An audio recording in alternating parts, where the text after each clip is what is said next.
रामपुर गांव में भोलाराम नाम का एक गरीब किसान रहता था। वो अपनी पत्नी सुशीला के साथ झोपड़ी में रहता था। भोलाराम साहूकार की जमीन पर खेती करता था और फसल का आधा हिस्सा साहूकार को दे देता था।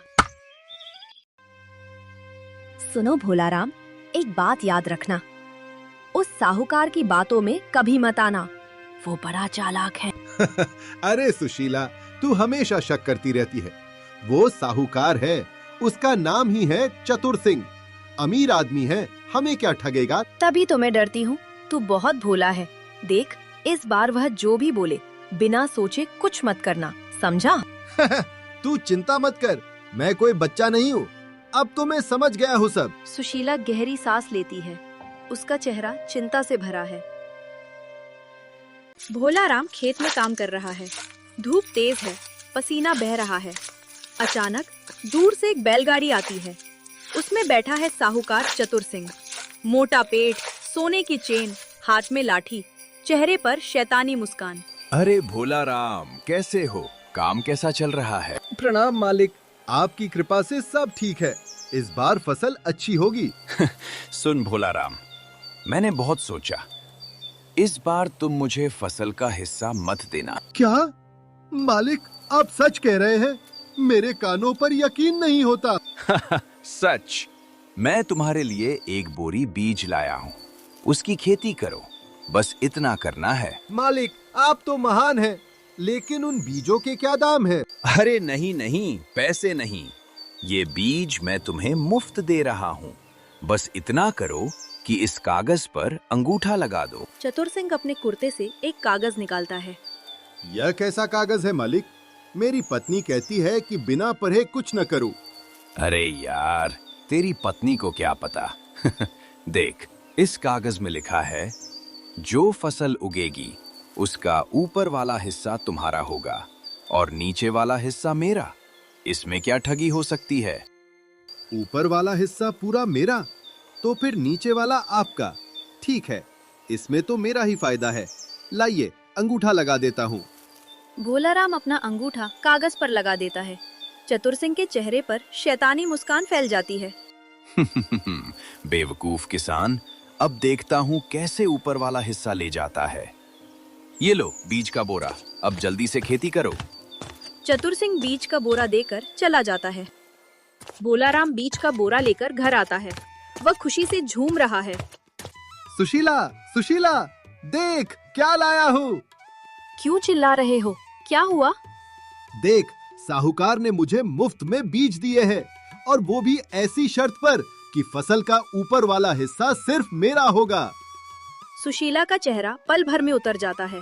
उसे कुछ अटपटा लगता है। यह तो आलू की बीज है।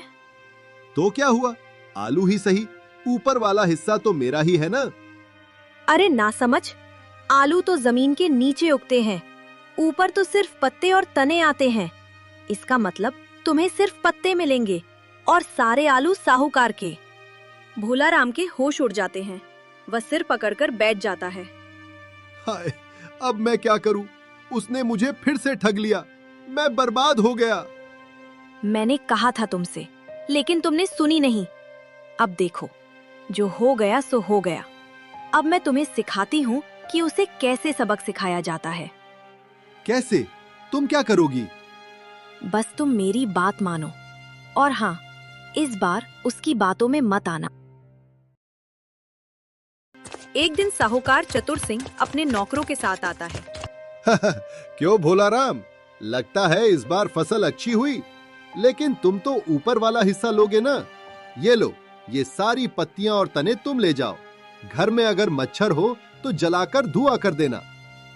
चतुर सिंह और उसके नौकर सारे आलू खोदकर बोरियों में भरने लगते हैं। भोलाराम खड़ा खड़ा देखता देखता कर सकती है। हाराम खाली हाथ घर लौटता है। 2 महीने बीत जाते हैं। सुशीला चुपचाप अपनी योजना बना रही है। एक दिन साहूकार फिर से आता है। अरे भोलाराम, घर पर हो? साहूकार जी, इस बार मेरे पति आपकी बात नहीं मानेंगे, याद रखना। क्या चाहिए मालिक? देख, मैं बहुत मुसीबत में हूँ। मुझे सपने में आदेश मिला है कि ये बीज तुझे दे दूं। इनकी खेती करने पर तू अमीर बन जाएगा। मालिक, पिछली बार आपने मुझे ठगा था। इस बार मैं सुशीला पीछे से भोलाराम के कान में कुछ कहती है। भोलाराम समझ जाता है। ठीक है मालिक, लेकिन इस बार मैं ऊपर वाला हिस्सा नहीं लूंगा। मैं नीचे वाला हिस्सा लूंगा, ऊपर वाला आपका। बेवकूफ, अब तो पक्का ठग लूंगा। ठीक है, जैसी तुम्हारी मर्जी। यहाँ कागज पर अंगूठा लगा दो। भोलाराम कागज पर अंगूठा लगा देता है। चतुर सिंह बीज का बोरा देकर चला जाता है। सुशीला बोरा खोलती है। उसमें गन्ने के बीज हैं।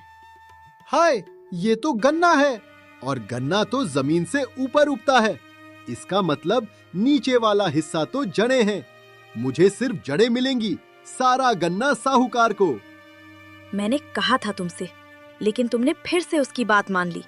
तुम्हारा दिमाग तो पत्थर है। अब क्या होगा सुशीला? सब बर्बाद हो गया। रुको, मेरे दिमाग में एक विचार आया है। इस बार उसे उसी की चालाकी का जवाब दूंगी। सुनो मेरी बात। कैसी बात? अगली बार जब साहूकार आए तो मुझसे कहना कि तुम्हें फूल चाहिए। फल या अनाज नहीं, बस फूल। बाकी मैं देख लूंगी। फूल? फूल लेकर क्या करूंगा? फूल तो कुछ दिनों में मुरझा जाते हैं। बस तुम मेरी बात मानो, बाकी मैं संभाल लूंगी। गन्ना तैयार हो जाता है। साहूकार नौकरों के साथ आता है। भोलाराम, इस बार तो नीचे वाला हिस्सा तुम्हारा है। ये जड़ें ले जाओ, मैं सारा गन्ना ले जाता हूँ। भोलाराम खड़ा देखता रहता है। सुशीला दूर से देख रही है। बस अब तुम्हारी बारी है चतुर सिंह। अब देखते हैं कि तुम कैसे फंसते हो। 2 दिन बाद साहूकार फिर से आता है। उसके हाथ में बीजों का एक और बोरा है। देखो, मैं तुम्हारे लिए और बीज लाया हूँ। ये बहुत कीमती है। ठीक है मालिक, लेकिन इस बार मैं फूल लूंगा। फल नहीं, अनाज नहीं, सिर्फ फूल, और फल आपके। फूल? ये तो बेवकूफ ही नहीं, पागल है। तरबूज के बीज दे रहा हूँ, इसे पता भी नहीं कि तरबूज में फूल नहीं होते। ठीक है, जैसी तुम्हारी मर्जी। कागज पर अंगूठा लगाओ। भोलाराम अंगूठा लगा देता है। चतुर सिंह बीज का बोरा देकर चला जाता है, अंदर ही अंदर खुश। भोलाराम बोरा घर लाता है। सुशीला मुस्कुराते हुए बोरा खोलती है। ये तो तरबूज का बीज है, और तरबूज में फूल नहीं होते। सुशीला, उसने फिर से मुझे ठग लिया। रुको, मैं जानती थी कि वह ऐसा करेगा, लेकिन मैंने पहले से ही कुछ और बीज मंगवा लिए हैं। कैसे? कौन से बीज? ये गुलाब के बीज है। हम इन्हीं की खेती करेंगे। साहूकार को क्या पता लगेगा? लेकिन वह तो तरबूज के बीज देकर गया है। अगर वह आकर देखेगा कि तरबूज नहीं उगे, तब तक बहुत देर हो चुकी होगी। बस तुम मेरे कहे अनुसार गुलाब के पौधे लगा दो, बाकी मैं देख लूंगी। भोलाराम सुशीला की बात मानता है। वह साहूकार के बीज नहीं लगाता, बल्कि सुशीला के दिए गुलाब के बीज लगा देता है। कुछ महीनों में सारा खेत गुलाब के फूलों से भर जाता है। लाल, गुलाबी, पीले, सफेद, रंग बिरंगे फूल। दूर से ही महक आने लगती है। एक दिन साहूकार चतुर सिंह अपने नौकरों के साथ आता है। वह सोच रहा होता है कि आज पक्के तरबूज खाएगा। ये क्या है? मेरा तरबूज कहाँ है? ये सब गुलाब के पौधे क्यों हैं? वह गुस्से से लाल हो जाता है। भोलाराम और सुशीला दूर खड़े हैं। भोलाराम, ये क्या किया तुमने? मैंने तुम्हें तरबूज के बीज दिए थे। तरबूज के ये गुलाब कहाँ से आ गए? मालिक, आपने हमें जो बीज दिए थे वही हमने लगाए, यही उगा। तुम झूठ बोल रहे हो। मैंने तरबूज के बीज दिए थे। साहूकार जी, आपको कैसे याद है कि आपने कौन से बीज दिए थे? क्या आपने कागज में लिखा था कि तरबूज के बीज? मैंने देखिए, इस कागज में तो सिर्फ इतना लिखा है, फूल भोलाराम को मिलेंगे, फल मुझे। यहाँ कहीं तरबूज नहीं लिखा है। सुशीला कागज पढ़कर सुनाती है। चतुर सिंह का चेहरा उतर जाता है। लेकिन ये तो मैंने तो अब आप अपना फल ले लीजिए। ये सारे गुलाब के पौधे हैं। फल तो इनमें कहीं है नहीं, इसलिए आपको कुछ नहीं मिलेगा और भोलाराम को सारे फूल मिलेंगे। यही हुआ है कागज में।